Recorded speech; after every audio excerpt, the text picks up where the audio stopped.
What if the thing you hate most about yourself is actually the reason someone else's life gets better? Today, I want to tell you the story of an old man, two pots, and a crack that changed everything. In a quiet village lived an old man named Saburo. Every morning, he walked the same path down to the river, carrying two large clay pots, one on each end of a wooden pole across his shoulders. One pot was perfect, not a single flaw. The other pot had a long crack running down its side. Every single day, by the time Saburo reached his home, the cracked pot had lost half its water. For 2 long years, this happened every single day. The perfect pot was proud. It did its job flawlessly. But the cracked pot was ashamed. It felt broken, useless, a failure. One evening, by the river, the cracked pot finally spoke up. "I'm sorry, Saburo," it said. "Because of my flaw, you only get half the water you deserve. I've failed you for 2 years."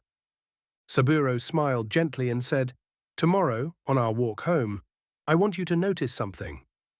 The next morning, as they walked the path back to the house, Saburo told the pot to look down. The cracked pot looked and saw something it had never noticed before. On its side of the path were rows and rows of beautiful wildflowers. Vibrant reds, soft purples, bright yellows, blooming all the way home. On the other side of the path, where the perfect pot walked, there was only dry, bare soil. Saburo knelt beside the cracked pot and said, "I always knew about your crack. So I planted flower seeds on your side of the path. Every day, as we walked home, you watered them, without even knowing it. For 2 years, you've been watering my garden. You've made my home beautiful.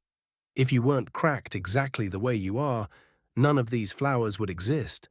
Each of us has cracks, flaws we try to hide, parts of ourselves we apologize for, but maybe, just maybe, your crack isn't the thing holding you back. Maybe it's exactly what's watering flowers you can't even see yet." Before you close this video, I want to ask you something personal. How long have you been apologizing for who you are? How long have you looked in the mirror and wished you were different? Wished you were smarter, more confident, more perfect, more like someone else? I know that feeling. And so do millions of people watching this right now. But here is what I want you to carry with you today. The cracked pot never knew it was growing a garden. It just kept walking the same path, feeling broken, feeling ashamed, while behind it, flowers were blooming because of it. Because of its crack, not despite it. That flower garden would never have existed if the pot had been perfect. And your story, your life, would never touch people the way it does if you had no cracks either. So please, stop hiding your crack. Stop shrinking yourself to look more like the perfect pot. Somewhere out there, right now, someone is watching flowers grow because you showed up broken and kept walking anyway. You may never see those flowers, but they are real, and they are beautiful, and they exist because of you. If this story reached your heart today, send it to one person in your life who has been too hard on themselves lately. One person who needs to hear that their cracks are not their curse. They are their calling. I will see you next week with another story that reminds you of something you already knew deep inside but needed to hear out loud. Take care of yourself. You are more beautiful than you think.